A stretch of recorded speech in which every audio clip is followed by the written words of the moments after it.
I'm Toussaint Tesseract77, and what you're about to witness is a visual investigation into the Anunnaki and the ancient religious structures that may have echoed into later faith traditions. It's not about forcing myths together, it's about following the strongest evidence.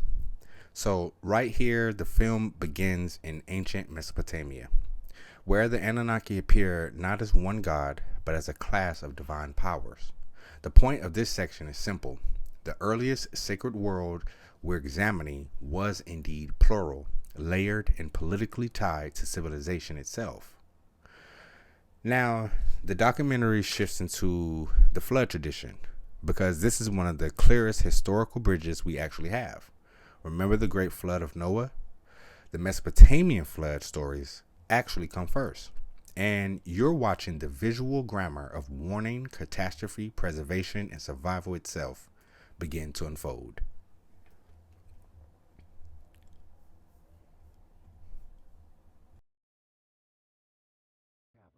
I am called Enki.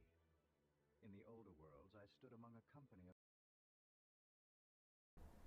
Here, the focus moves from flood to government in the sacred world, from divine assembly to heavenly court. The visual point is that older Near Eastern religions imagined a structured world above humanity, and later traditions preserved that pattern, even while challenging its theology. This next section deals with the God of Israel, and the distinction matters. See, the argument here is not that Yahweh is simply an Anunnaki God under a new name. The stronger comparison is that roles once spread across many powers become concentrated into one creator, judge, and lawgiver. That moves on to the film turning to Jesus, and the contrast becomes sharper. Christianity is not presenting another God inside an older pantheon. It's making a different type of claim entirely. Divine presence centered into one person within a monotheistic framework.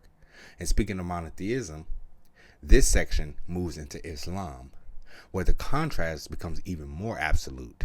Allah is not one more being among others, but one undivided God. So visually and theologically, this is where the older, many-powered world gives way to the clearest form of singular divine authority. Records a flood that drowned the world nearly 4,000.